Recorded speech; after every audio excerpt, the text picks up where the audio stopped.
Hello bankers, कैसे हैं आप सभी। उम्मीद करता हूँ बढ़िया होंगे, मस्त होंगे और अपनी पढ़ाई पे लगातार लगे होंगे। तो भाई दिवाली ओवर हो चुकी है, बाकी फेस्टिवल भी आपके ओवर हो गए, धनतेरस ओवर हो गया, दिवाली ओवर हो गई, भाई दूज भी ओवर हो गया। तो अब क्या करना है भाई, आपके पास बचे हैं अंतिम 25 दिन। जी हाँ, लास्ट 25 डेज बचे हैं और अब हमें तैयारी में क्या करना है, क्या चीज छोड़ना है, क्या पकड़ना है, किस सेक्शन को कैसे अटेम्प्ट करना है, आज सब कुछ हम लोग डिटेल वाइज डिस्कस करने वाले हैं। और अगले 25 दिनों में अब आपको किस तरीके से तैयारी करनी है वो भी सारी चीजें हम देखने वाले हैं। तो सभी बच्चे बहुत ध्यान से देखिएगा, वीडियो को एंड तक जरूर देखिएगा। आपके लिए एंड तक बेहतरीन इंफॉर्मेशन भी प्रोवाइड मैं कराने वाला हूँ। चलिए तो चलते हैं अपने को और देखते हैं बहुत ध्यान से। सबसे पहली चीज कि आप सभी को सबसे पहले ये पता होना चाहिए कि आपका जो एग्जाम आने वाला है वो क्या है। भाई आपका पेपर है आरआरबी पीओ का। और पीओ में जो क्वेश्चंस आने वाले हैं, दो सेक्शन से आने वाले हैं। वो दोनों सेक्शंस क्या हैं? एक सेक्शन है आपका रीजनिंग का और दूसरा सेक्शन है आपका मैथ्स का। ये भी पता है आपको। और यहाँ पर क्या है मोस्ट इंपॉर्टेंट कि 40 मार्क्स की क्वेश्चंस आने वाले हैं। 40 मार्क्स इधर, 40 मार्क्स इधर, 40 क्वेश्चंस और टाइम आपका 25 एंड 20। इसका मतलब रीजनिंग को 25 मिनट और मैथ्स को 20 मिनट। अब हमें इसे भी बहुत ध्यान देकर चलना है। अगली चीज हम अगर देखें नेक्स्ट स्लाइड पर, तो जब हम इसके मेंस में आते हैं तो मेंस की कहानी भी कुछ ऐसी ही है। उसमें क्या है, आपको 40 क्वेश्चन मिलेंगे, 50 मार्क्स के मिलेंगे रीजनिंग के। और सेम एज इट इज आप अगर देखो यहाँ पर मैथ्स के अंदर भी आपको 40 क्वेश्चन मिलेंगे, 50 मार्क्स है भाई। अगर आप जनरल अवेयरनेस की बात करो जिसमें 40 क्वेश्चन मिलेंगे, 40 मार्क्स के होंगे और 15 मिनट मिलने वाले हैं। सेम ऐसे ही यहाँ पर इंग्लिश और हिंदी में आपके पास ऑप्शन आता है 40 क्वेश्चन 40 मार्क्स। और अगला आता है कंप्यूटर का जिसमें 40 क्वेश्चन 20 मार्क्स।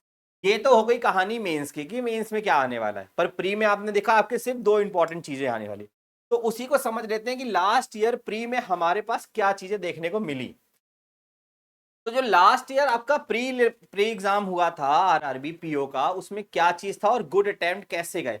तो भाई वहां पर आपको रीजनिंग सेक्शन में 40 क्वेश्चन देखने को मिले, जिसमें से गुड अटेम्प्ट 31 से लेकर 33 तक। मतलब 31 से लेकर 33 तक बच्चे अटेम्प्ट कर रहे हैं। इसका मतलब ये जो अटेम्प्ट है आपकी ये 25 मिनट में हो रहे हैं। क्या ना भाई, कितने मिनट में? 25 मिनट में। और मैथ्स की कहानी वहां पर भी यही थी कि 40 क्वेश्चन थे बट 27 से 29। इसका मतलब ये अटेम्प्ट हो रहे हैं आपके 20 मिनट। तो ओवरऑल आपके 80 क्वेश्चन जो अटेम्प्ट हो रहे हैं, 80 क्वेश्चन जो आपके अटेम्प्ट हो रहे हैं वो 45 मिनट्स में हो रहे हैं। और जा कितना रहा है 58 से लेके 62। ऑन एन एवरेज ये मान लें कि 45 मिनट में लगभग हमें 60 से 65 क्वेश्चन तक तो बनाने ही पड़ते हैं इन सेक्शन को क्लियर करने को। लास्ट ईयर इतना ही लगभग गुड अटेम्प्ट आपको देखने को मिला है। किस सेक्शन से कितना क्वेश्चन आया, बच्चों के मन में डाउट होता है कि सर पजल कितने आई है, सिटिंग कितना आया है, डीआई कितने आए हैं, किस लिए डीआई आई है कि नहीं आई है। तो दोनों चीजों के बारे में डिस्कशन करेंगे। यहां से आप एक ओवरव्यू ले लीजिए कि आपको 25 मिनट में 31 से लेके 33 क्वेश्चन के आसपास करने थे। 40 में से लगभग 33 क्वेश्चन के आसपास आपको जाना था लास्ट ईयर। बट अब आते हैं आगे की बात करते हैं, जिसमें आ गया है आपका कौन सा सेक्शन? Reasoning section. रीजनिंग में क्या क्या उन्होंने पूछा था, कैसे पूछा था उसको देख लीजिए। तो रीजनिंग में उन्होंने पूछे 22 क्वेश्चन जो आपको पूछे, उसने सिटिंग अरेंजमेंट और पजल से पूछे। लगभग आप समझ लो कि 40 क्वेश्चन में से 22 यही चले गए।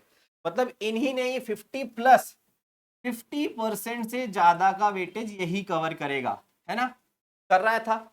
उसके बाद आप देखिए यहाँ पर इनइक्वालिटी का आया जो कि डबल कॉमा बेस्ड आई थी और 3 क्वेश्चन आए थे। सिलोगिज्म से 3 क्वेश्चन आए थे। ऑड वन आउट से 1 क्वेश्चन, ब्लड रिलेशन से 3 क्वेश्चन, चाइनीज कोडिंग से 5 क्वेश्चन आए थे, जो कि इंपॉर्टेंट टॉपिक होता है आप सभी के लिए रीजनिंग सेक्शन का। फिर आता है pair formation 1 question, meaningful word भी 1 क्वेश्चन, नंबर बेस्ड आया था 1 क्वेश्चन और 7 डिजिट का। इसका मतलब अगर इन पे आप ध्यान से देखते हो तो ये तो आपके मिसलिनियस सेक्शन के पार्ट हो गए जो कि एक एक नंबर को कवर कर रहे थे और जो कि इजी थे सारे। बेटा क्या थे? इसी तरीके से जब हम सिलोगिज्म और ऑड वन आउट और ब्लड रिलेशन और चाइनीज कोडिंग की बात करते हैं, तो इजी टू मॉडरेट था। मतलब मैं तो कहूंगा ये इजी ही सेक्शन होते हैं। अगर आपको आता है तो इजी है, नहीं आता तो डिफिकल्ट है ना। अगर आपके इनके बेसिक्स बहुत अच्छे से आते हैं, ब्लड रिलेशन को पता है कि ब्रदर इन लॉ को कैसे शो करना है, ब्रदर इन लॉ किस किस रिलेशन को शो करता है, फादर इन लॉ कैसे शो करना है, सिस्टर इन लॉ कैसे शो करना है, ठीक है। तो ये आपके लिए बहुत आसान है। सिबलिंग्स किसे कहते हैं, ये बहुत ईजी हो जाएगा अगर आपको ये सब छोटे छोटे चीजें के बारे में अच्छे से नॉलेज है तो। उसके बाद चाइनीज कोडिंग के बारे में भी अगर आपको अच्छे से नॉलेज है, अगर आप सिंपल सा जानते हैं कि एक तरीके से चाइनीज कोडिंग एक कॉमन कोडिंग का ही पार्ट होता है, एलिमिनेट ही करना होता है हमें, है ना। अगर आपको एलिमिनेशन करना आता है तो आपके लिए 5 नंबर हैं। सेम आते हैं सिलोगिज्म, एक ऐसा टॉपिक है जो आपके लिए मोस्ट इंपॉर्टेंट है, इससे बड़ा टॉपिक तो आप सब समझ ही नहीं सकते ना। बैंकिंग में अगर आप मिसलिनियस सेक्शन के अंदर जा रहे हो तो ये तो आपके लिए बिल्कुल रामबाण है। अब यहाँ पर आपको क्या आना चाहिए, आपको आना चाहिए कि ओनली का कॉन्सेप्ट क्या होता है, ओनली अ फ्यू का कॉन्सेप्ट क्या होता है।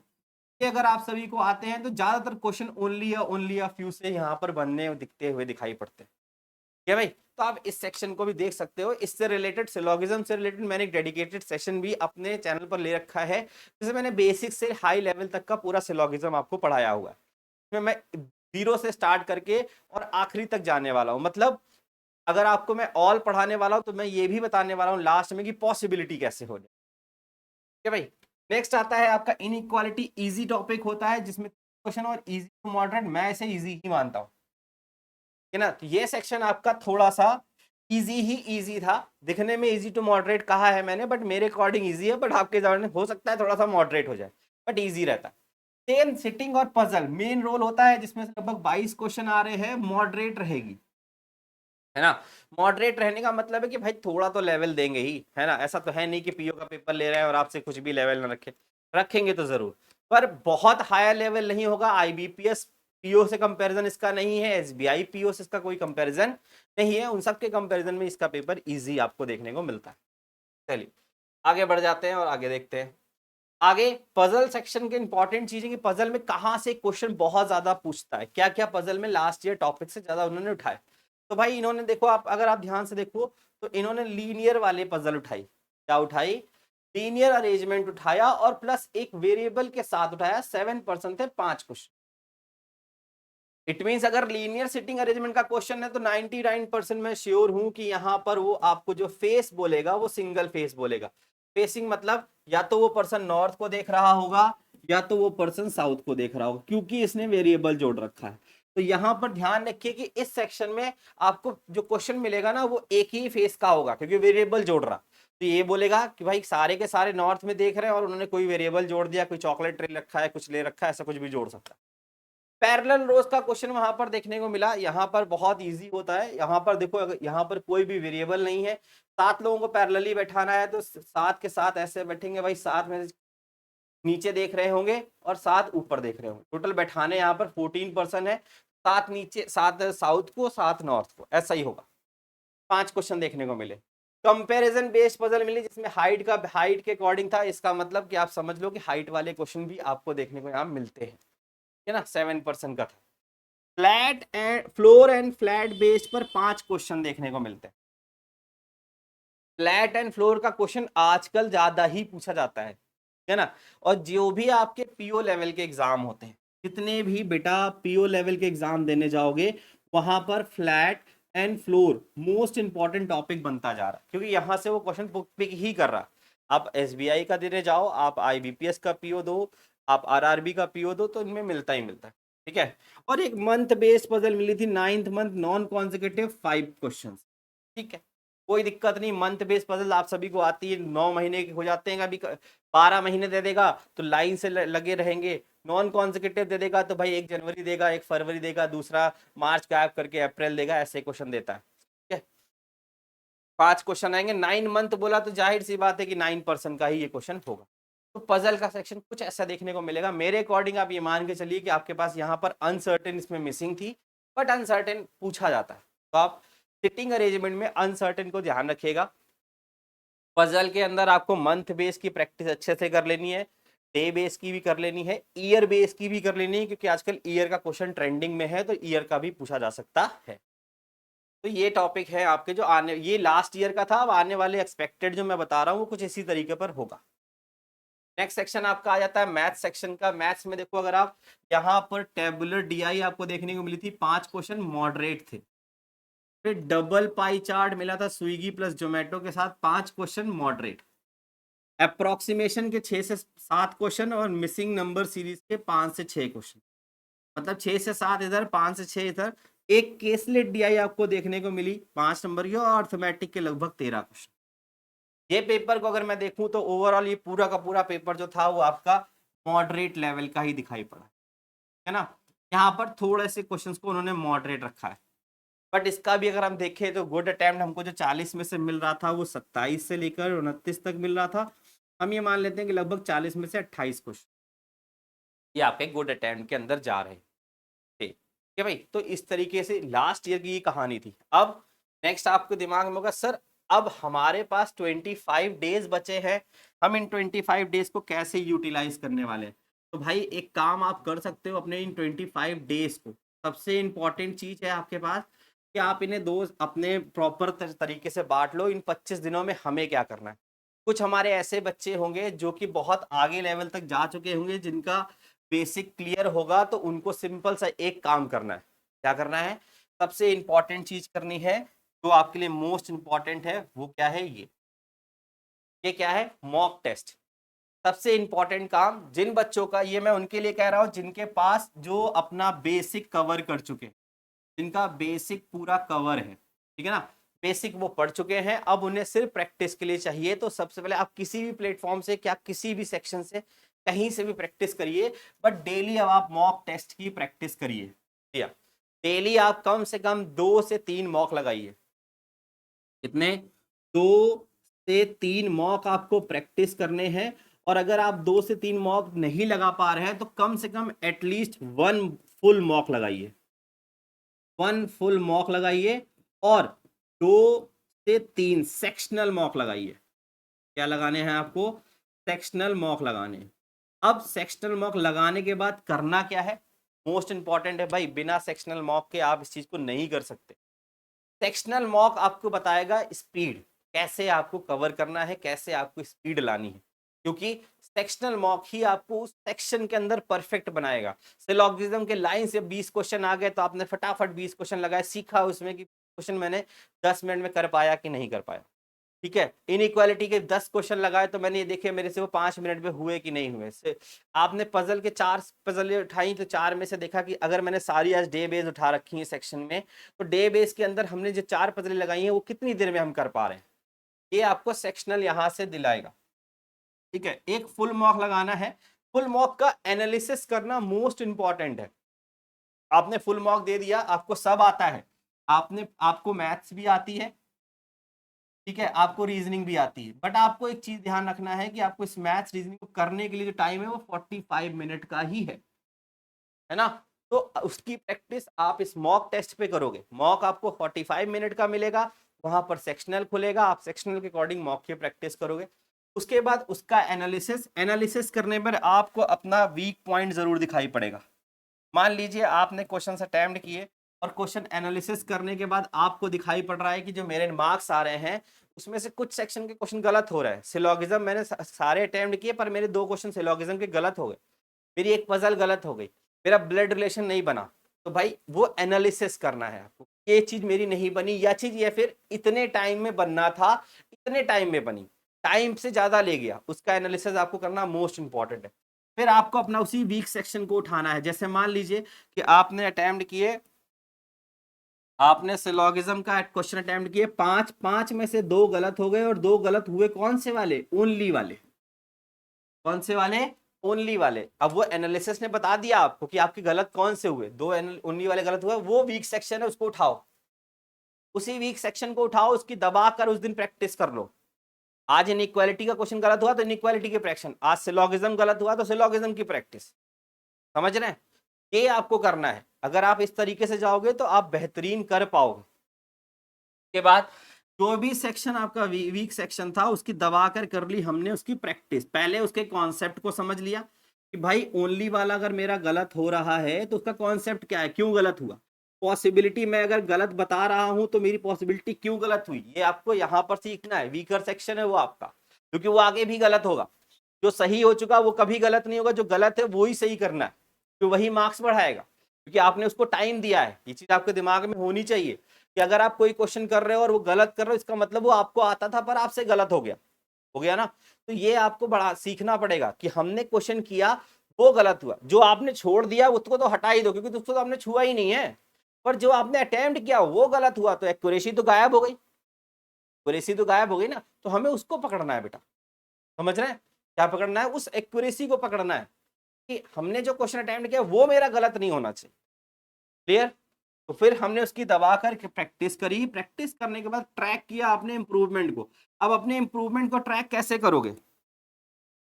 अपने इंप्रूवमेंट को ट्रैक कैसे करोगे? तो आपने लगाया, उसी को दोबारा से 2 दिन 3 दिन बाद उसी सेम क्वेश्चन को दोबारा से लगाओ, उसी टाइप के कुछ और क्वेश्चन को लगाओ, देखो क्या वो क्वेश्चन हमारे सही हो रहे हैं कि गलत हो रहे हैं। मंथ बेस पजल हमने एक लगाई, गलत हो गई, एक दूसरी मंथ बेस उठाकर हमें देखनी है। पहले हमें उस मंथ बेस में देख लेना हमारी लाइन कौन सी गलत हुई, समझ रहे हैं? उस लाइन के कारण से मेरा पूरा क्वेश्चन गलत हुआ। अब उस लाइन को एक जगह लिख लो कि अगली बार हमें इस गलती को नहीं ये करना है, अगर ये गलती हमने दोबारा करी तो फिर कुछ भी सीखा नहीं। तो ये चीज आपको, ये प्रोसेस पूरा आपको बार बार करना है, ठीक है? ये उनको करना है जिनके पास पूरा बेसिक कवर्ड है, जिनका बेसिक कवर हो चुका है, जो आराम से पूरी चीजें पढ़ चुके हैं, ठीक है ना? जो पूरी टॉपिक्स को पढ़ चुके हैं, जिन्होंने पढ़ रखा है, वो इस चीज को यूज करें प्रॉपर तरीके से कि भाई मॉक लगाना है, मॉक के साथ एक फुल मॉक 2 सेक्शनल लगाने, एक फुल मॉक 2 सेक्शनल लगाने। ये चीज ध्यान रखिए, सेक्शनल नहीं लगाएंगे स्पीड नहीं बढ़ेगी, सेक्शनल ही आपकी स्पीड इंप्रूव कराएगी, ठीक है भाई? चलिए, इसके बाद कुछ लोग और भी होंगे। देखो बेटा, एक चीज और समझने वाली बात है मोस्ट इंपॉर्टेंट, कि आपके पास जो टाइम है वो बहुत कम है। आपको ना जो भी अपने क्वेश्चन अटेम्प्ट करने हैं, इन 80 क्वेश्चनों को अटेम्प्ट करने के लिए सिर्फ 45 मिनट, मतलब 80 क्वेश्चन के लिए लगभग 2700 सेकेंड्स हैं आपके, और 2700 सेकेंड और एक क्वेश्चन के लिए लगभग मिलेगा 33.75 सेकेंड, या फिर आप ये समझ सकते हो कि 33 सेकेंड्स मिलेंगे। मतलब हम तो ये कहेंगे अप्रोक्सीमेट मान लो कि एक क्वेश्चन के लिए आधा मिनट ही है आपके पास, एक क्वेश्चन को अटेंड करने के लिए आधा मिनट। अब आधे मिनट में ही सारा खेल करना है, सही करना है, गलत नहीं करना। दिमाग में बिल्कुल भी ये नहीं सोचना कि भाई हम करें क्या। अब कुछ नहीं है, आपको सिर्फ प्रैक्टिस करनी। अगर एक जगह आपका खराब हो रहा है, कोई टेंशन मत लो। किसी ने आज कोई मॉक लगाया, बहुत जल्दी डिमोटिवेशन आता है बच्चों के सामने, आज मॉक लगाया पर कल जब मॉक लगाने जा रहे हैं, यार कल तो मेरे 80 में से 45 ही आ रहे थे, मेरे अटेम्प्ट 45 जा रहा था, मेरा अगले दिन भी कम जाएगा। भाई कम गया ना, उसका एनालिसिस करो बेटा, तो सीखो गलती कहाँ है, अपनी गलती खुद से जज आउट करो, कोई दूसरा नहीं करेगा, ठीक है? आज ही आपको मेरे से एक प्रॉमिस करना है, आज से आप डेली एक मॉक लगाएंगे। जो बच्चे प्रैक्टिस मोड पर जा चुके हैं, जिनका सिलेबस कवर हो चुका है, ठीक है, उनको क्या करना है, यही चीज, ठीक। अब कुछ और बच्चे होंगे जो बिल्कुल लास्ट मोमेंट पे जग रहे होंगे, जब उनको लग रहा होगा कि अब हमारे पास सर 1 महीने का समय बचा हुआ है, अब हम क्या करें। तो भाई जिन बच्चों के पास 25 दिन ही बचे हैं और जिन्होंने अभी तक सो रहे थे, जो लोग अभी तक सो रहे थे, उनको क्या करना है, तो उनको सबसे पहले ध्यान रखना है मॉक नहीं लगाना। उन बच्चों के लिए मॉक अभी नहीं है, वो मॉक नहीं लगाएंगे। जो 25 दिन में अभी जगह हैं वो मॉक बिल्कुल ना लगाएं, ठीक है? उनका सबसे पहला काम होगा कि वो सारे बेसिक कवर करें, हर टॉपिक को जाकर पढ़ें, टॉपिक को सबसे पहले पढ़ें, पूरा सा टॉपिक को पढ़िए अभी से, थोड़ा सा एक्स्ट्रा एफर्ट के साथ। जो 2-2 3-3 घंटे पढ़ना था उसे 5-6 घंटे पर लेके जाइए, ठीक है ना? और सारे टॉपिक को पढ़िए। पूरे रीजनिंग के लगभग आपके पास 12 से 13 टॉपिक मिलेंगे। रीजनिंग और मैथ्स को मिलाकर अगर आप देखो तो दोनों को मिला के लगभग आपके पास 12 से 13 टॉपिक इधर मिलेंगे, और 12 से 13 टॉपिक आपको लगभग यहाँ मिलेंगे। आप सबसे पहले दिन डिसाइड कर लीजिए, एक दिन में आपको एक करना पड़ेगा, क्योंकि ये 12-13 चैप्टर आपको बस अगले 12-13 दिन में ही करने हैं। तो आपको अब एक चैप्टर को करने के लिए सिर्फ एक दिन है। जो बच्चे बिगिनर हैं, जो अब शुरू हैं, अब जगह हैं, है ना, अगर उन्हें भी अगर सिलेक्शन लेना है तो अभी भी वो ले सकते हैं, कोई उसमें बहुत बड़ा वो नहीं है। सबसे पहले आप 12 से 13 दिनों के अंदर अपने 12-13 टॉपिक इसके, 12-13 टॉपिक इसके, बहुत समय नहीं लगेगा एक टॉपिक को कवर करने में। अगर आपने ठीक से पढ़ाई करी तो एक टॉपिक को कवर करने में आपको हार्डली से हार्डली 3 to 4 आवर्स लगने चाहिए। अगर आप ठीक से पढ़ रहे हैं तो नॉलेज है आपके पास, एक टॉपिक 3 से 4 घंटे कवर करेगा, तो आप बैठकर 3 से 4 घंटे इस टॉपिक को कवर करिए। देन फिर आप अगले, जब आप यहां से 12 से 13 दिन के अंदर ये करेंगे, तब आपके पास लगभग यहाँ पर 10 दिन बचे रहेंगे। फिर आप आएंगे वहां पर मॉक टेस्ट में। कहाँ आएंगे? फिर आप आएंगे मॉक्स में। मॉक्स सेक्शनल के साथ साथ सेक्शनल प्लस फुल मॉक लगाने आएंगे। ये किसको करना है? ये उनको करना है जो बिगिनर्स हैं, जो प्रो लेवल के हैं, मतलब जो तैयारी कर चुके हैं, सिर्फ प्रैक्टिस करनी, उन्हें तो सिर्फ प्रैक्टिस ही करनी है और स्पीड इंक्रीज करनी है। इनको भाई थोड़ा सा ज्यादा काम करना पड़ेगा। जो अभी जगह हैं तो क्या करना पड़ेगा, 2 सेक्शन में इन्हें बांट लीजिए। आपके पास 12 से 13 दिन, आप इसको इधर लेके जाओ कि 12 से 13 दिन में हम बेसिक करेंगे और उसके बाद अगले 10 दिन के अंदर हम करेंगे मॉक की प्रैक्टिस। पेपर आपसे भी हो जाएगा। अब कुछ बच्चों के मन में डाउट होगा, सर मेरा क्लियर नहीं हो पाएगा, मैं कैसे तैयारी करूं, मैं बिगिनर हूं। कोई बिगिनर नहीं होता बेटा, ठीक है। और जिन बच्चों का सेक्शनल लगा रहे हैं, मॉक लगा रहे हैं, मार्क्स नहीं आ रहे, वो भी परेशान नहीं है। जो पीछे नहीं आ रहा, बस उसको एनालिसिस करो। आप कहीं ना कहीं लूप होल पे हो, एनालिसिस नहीं किया है, टॉपिक नहीं ध्यान से आ रहा है, तभी गलत, ठीक है। तो आप लोग इसको बहुत ध्यान से पढ़ सकते हैं। दूसरी बात, चलिए अब कुछ बच्चे जैसे अपने ही हैं जो कह रहे हैं कि सर मेरा नहीं पूरा हुआ है, अभी मेरे को टॉपिक कहाँ से पढ़ने को मिलेगा, यूट्यूब पर टॉपिक अवेलेबल नहीं है। तो बेटा आप जाकर इस बैच को परचेज कर सकते हो 999 में, या इस बैच को पकड़ सकते हो। यहाँ पर लाइव सेशंस तो आपके होते ही हैं, बस आपके रिकॉर्डेड भी हो रहे हैं।